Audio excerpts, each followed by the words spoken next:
Those who face eternity easily forget what a lifetime means, what an ending means. You know it doesn't have to be this way. No, Kunavang, it does. They need me.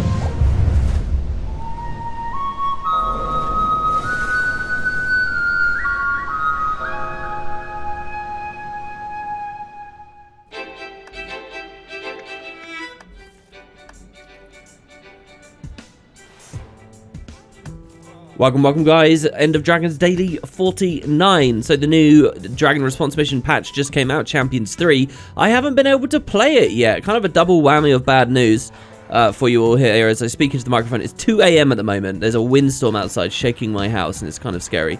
Usually I like to play the patches over on NA, but since my transfers aren't set up at the moment, I really don't know why.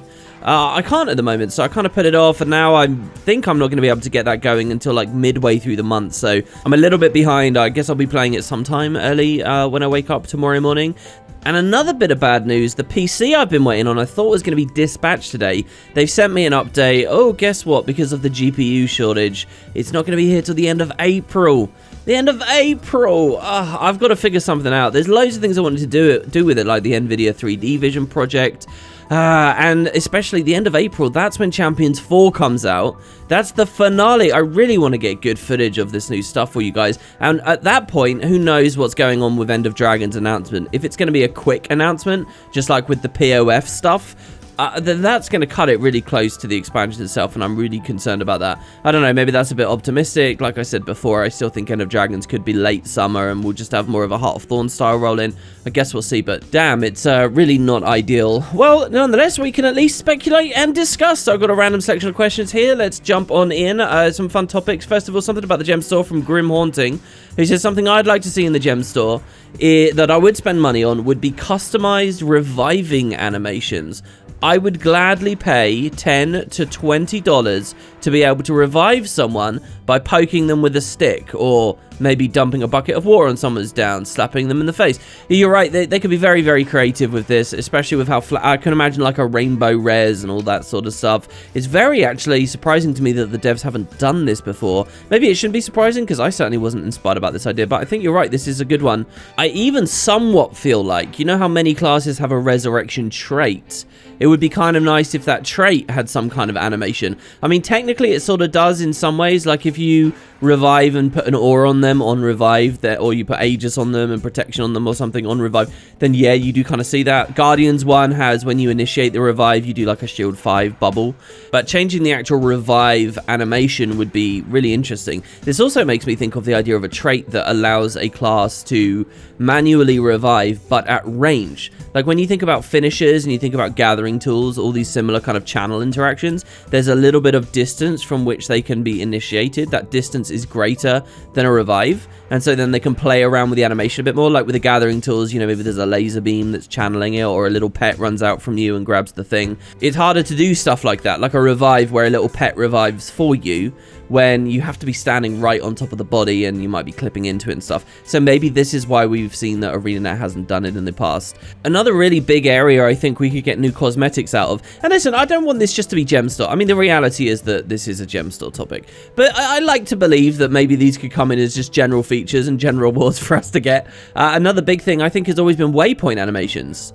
Now, I've heard people say, oh, no, I don't want a waypoint animation. That would slow down and make me less efficient in the time it takes to waypoint around. First of all, I think that's a ridiculous stance to take and is like way down the rabbit hole. Second of all, that doesn't even necessarily have to be true. Maybe you hit the loading screen instantly on your client, but other people see your waypoint animation go, if you like. You know, these cosmetics aren't just for you to enjoy, they're for everyone else. That's why we like them so much in social settings like in MMOs. So, you know, maybe you get an option to decide which variant you like. The most efficient one where you instantly load, or the one where you get to see your animation before you go. But there's so many interesting things they could do for characters teleporting away, and I really believe in the waypoint idea, and especially just the concept of a generic waypointing animation that everyone gets for free and is just game wide, because there's something really ugly. I've never heard this be talked about. There's something really ugly and kind of weird about Guild Wars, where you've got so much freedom to just teleport around wherever you like through the waypoints. Guild Wars 1 kind of had this problem too. it kind of doesn't feel like people properly inhabit the world in a certain sense. Like, I had a bored moment the other day. Maybe it was even in End of Dragon's daily footage and I didn't know what to shoot for you. Maybe you guys saw this a few weeks back. I was in Path of Fire and I was just following players. I was basically playing the game, doing events, but if there were players around in like weird areas of the world, I'd make it my mission to kind of hang out in the same general area as them, because I kind of feel like, you know, that's a social thing and it's nice to make the game feel a little bit populated and just see what these people are doing. And I was doing it around noon in areas where you can imagine people had just picked up the X-Pack and were just getting to start playing. Clearly new people. And it felt kind of fun and kind of interesting. As is always the case in Guild Wars, you pretty much never properly communicate. But it was always so hollow, ultimately, because suddenly, whoever you were vaguely near, I'm trying to make this sound not too stalkery, would just disappear. They would just vanish. And you know why they vanish? It's because they just picked a waypoint to travel to. And you could only get maybe like 180 to 270 seconds of persistence near another person before, plop, they just disappear. And a lot of that is fundamental to the way that Guild Wars 2 is built and the ease of access and how they view travel systems and all that kind of stuff, which, you know, they can't really go back on. But at least a little animation might kind of help this a bit, rather than just feeling like these people have logged out or something. Maybe at least if you see the character model initiate a teleport. I'm not saying you should see where they go necessarily. You even have stuff like when a map is low population and when somebody chooses to go to the other instance for their little magic find reward bonus and stuff, you know, again, they're just going to be vanishing away from you. There's a lot of weird clunky stuff like that in Guild Wars that really detracts from its experience, like something like I think Blizzard nailed with World of Warcraft and Azeroth, properly living in a world. But again, that comes a lot down to travel systems, which is a long way from the gem store, which is what the comment was originally about. Next we have Eagle saying, could Orrin go mad, crazy or unhinged if we were to die or be frozen? She did kind of do powerful quick traveling when she sensed we were dying. Could we be her weakness? You mean like a Superman Lois Lane thing, runs across the world to save her from a falling building or whatever? This is a fun concept. I don't know whether the devs are going with it. I kind of feel like because of our access to the Eye of the North and the Scrying Pool, and again, I don't really know what's happened in Champions 3 right now, but I feel like they're making her they're growing her up a lot very quickly, and they're making her kind of dispassionate very quickly, and they're making her kind of impartial and very careful and very logical. So I don't really see much emotion there, and I don't know whether this is what they'll go with, but this was a very viable idea, and maybe still is. You know, you could then engage in a storyline where essentially the commander is being specifically hunted real bad by a dragon. You'll notice so far that hasn't happened. None of the antagonists really have specifically properly hunted us, and maybe that's a part of why these villains have been unsatisfying to people on some level. Possibly Sylvari players in the Mordramoth campaign got some sense of this, but even like the non-dragon antagonists, was Scarlet ever really hunting us? No, she had her own ambition. What about Balthazar? Well, no, he had his own ambition. What about Joko? Maybe we start to skirt the line a little bit, but perhaps this is something that Arena has been missing. I've got a little bit more to say on antagonists on the next question as well. So yeah, maybe they'll go in this direction. The other thing I do want to add as well that maybe is a hindrance to your idea, or actually makes it even richer, is Kaith. You know, because Kaith is kind of like us in a lot of ways, or should be, or was. And maybe Orrin should have a big, strong connection to her. Maybe some kind of Kaith death is a cracking point for Orrin and a big catalyst for a big moment. I don't know. Zoozebra says, I don't know if anyone else has felt this way, but with Champions taking us back to the core Tyria maps, but set in the present time, it feels like we're getting a bit of a farewell tour of Tyria before moving on to Cantha. With the DRMs, it's allowed us to get glimpses of how certain maps have progressed since the game started, especially with Ebonhawk and the mention of the treaty being 10 years old. In a way, it feels like an end to that storyline. Though I do know that more could be done with that story, it just feels like an end. Like how when we went to the Crystal Desert in Alona and how we spent a couple of years there before moving back to Tyria with the Icebrood Saga, we might be departing Tyria for a while once we go to Cantha, and if that is the case, I do enjoy how DRMs can be used as a bit of a farewell tour. Well, yeah, and you know, maybe we leave for good as well if this is a transition into a whole other game. It's a weird thought that we lived in the POF area for a couple of years. Is that really true? It's hard to know where the commander is properly based. We're meant to be able to imagine and believe that for ourselves. Maybe you like to think that your Norn champion went back to Holbrack and spent a ton of time there. Maybe you believe that it's one for one what you did in game is what you were doing the actual character was doing, even if that meant you were replaying old content or something. Especially with Living World, I think this works. Like, I can easily believe that the commander spent 3 months on Istan with the Sun Spears, and then spent 3 months at the Sand Spectiles and 3 months in Corner and Sun. I can believe that, for sure. By the way, does anyone else feel like it was a missed opportunity not to have a DRM set in the Dragon brand to show off Orrin's purified version of it? The same way that Lake Doric and Bloodtide Coast show us Jormag frozen areas of Corteria. It'd be nice to see Orrin's purification of familiar landscapes, rather than it just being mentioned through a line of dialogue or two. Well, I mean, we had Kralkatorrik's Emergent Zone to tease it, and we can imagine what the rest of it looks like. You're right, this would be nice, but again, I think there were a million missed opportunities with Champions. There are so many places they could give us visions of Tyria 10 years forward. It's funny, it's like we're almost talking about a whole other like idea now. We're talking about visions of the past, and which actually shows the past. We're talking about fractals, which show echoes and fragments of realities of the past. We're talking about all these different ideas of where we could get different storylines, and now it's like there's this new idea which is kind of like traveling to the future, except it's the future present. But listen, there's so many missed opportunities, it would seem, with Champions, but it seems weird for me to even talk about missed opportunities on Champions, because Champions is not trying to be ambitious. Champions is, we're moving our devs to End of Dragons and we're putting out what we can, so this is a nice compromise. If this was like the spirit of the whole season and a really big budget thing, and you know, we really were getting tons of these, and unfortunately we just never went back to the brand, yeah, maybe that's a constructive observation, but otherwise, you know, where we are in the real world, there's a billion places they could have taken us to. It's also kind of funny because we're kind of skirting, I think, a really big topic about like the core of Guild Wars and ArenaNet's focus over the years, and that's like, well, you can question, why are we excited about DRMs showing us Corteria 10 years in the past? Doesn't that kind of like suck to a certain degree? We've got Corteria. Shouldn't it have been living and evolving and growing through all these years? Why is this necessary at all? And you could definitely ask that. And in fact, if you look at ArenaNet right after launch with their ambitions for the original idea for the living world, you know, that's what that was about. It was about Tyria evolving one for one over the years and transforming before your eyes. The destruction of Lion's Arch and so on.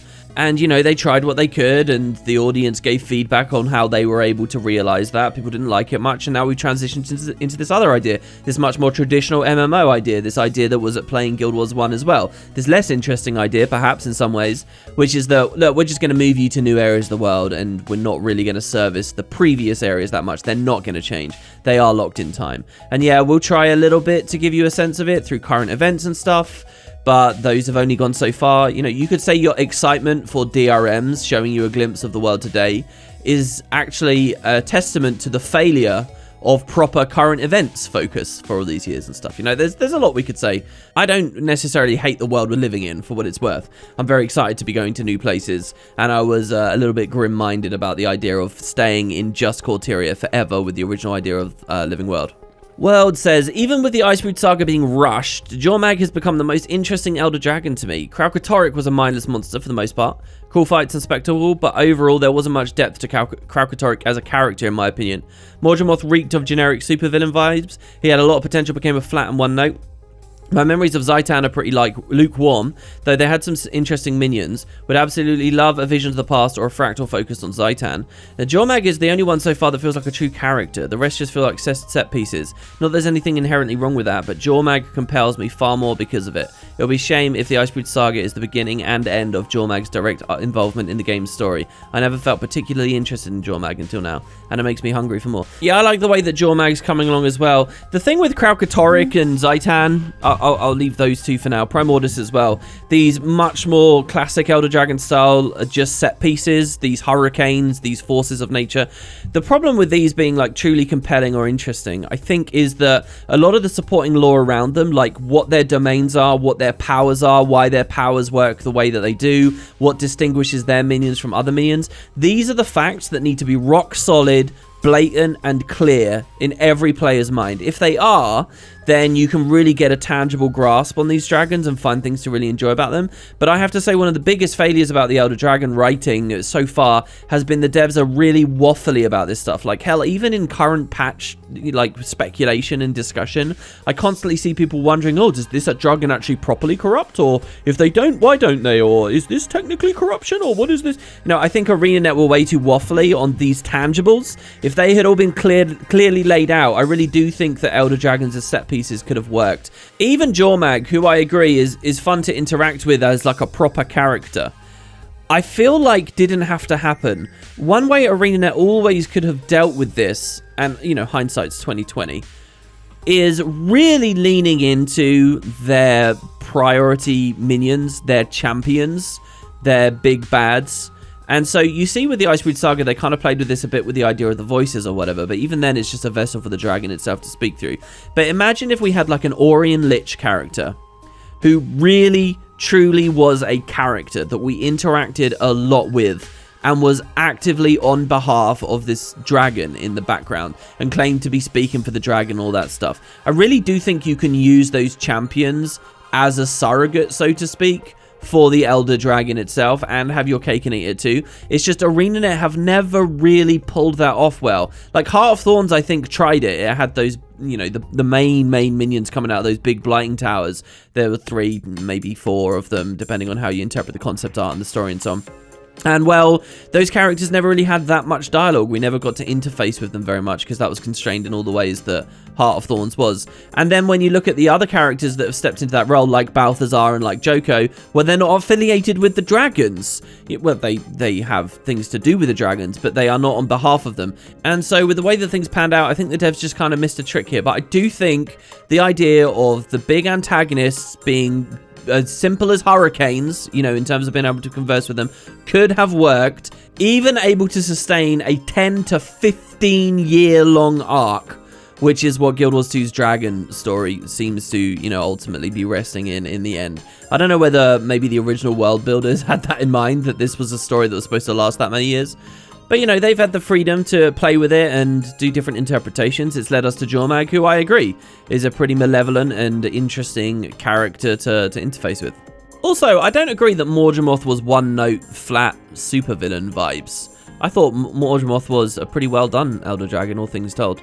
His cryptic comment about oblivion, to deny him is to embrace oblivion, really fed into a lot of those later stories and is one of the best lines in the whole game, I think. And just a final note here from Designs12934Y1 says, can we get the other audiobooks read to us, WP? Because it's fantastic. I want the others now. Let me just reiterate, guys. If the viewership continues going up on Ghosts, then yeah, I really do want to do it. It's also kind of a project I might be able to get away with while my PC is on the fritz, because that's something that doesn't actually involve playing a game or any, you know, particularly unstable stuff. Also, reading a chapter each time is only, what, 10 to 20 minutes. So it's a thing that I kind of want to do. I'm scared of trying it, though, and then getting burned out, because I don't really have a great release schedule for those. I essentially have to make the whole book and then release it, which suddenly becomes like this huge commitment, rather than this bite-sized thing I can keep working away at and immediately see responses from, which is like a series like this, you know. We're already longer than an audiobook, I think, at this point with End of Dragons Daily.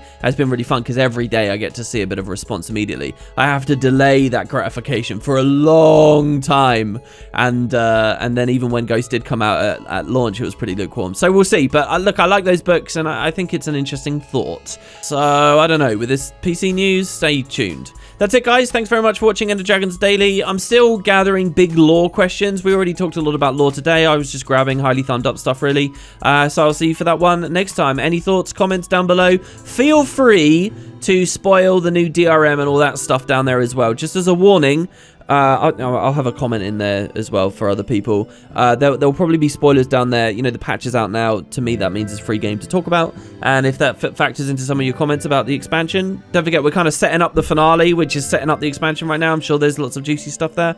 I guess we'll see. Thanks, everybody. I'll see you next time.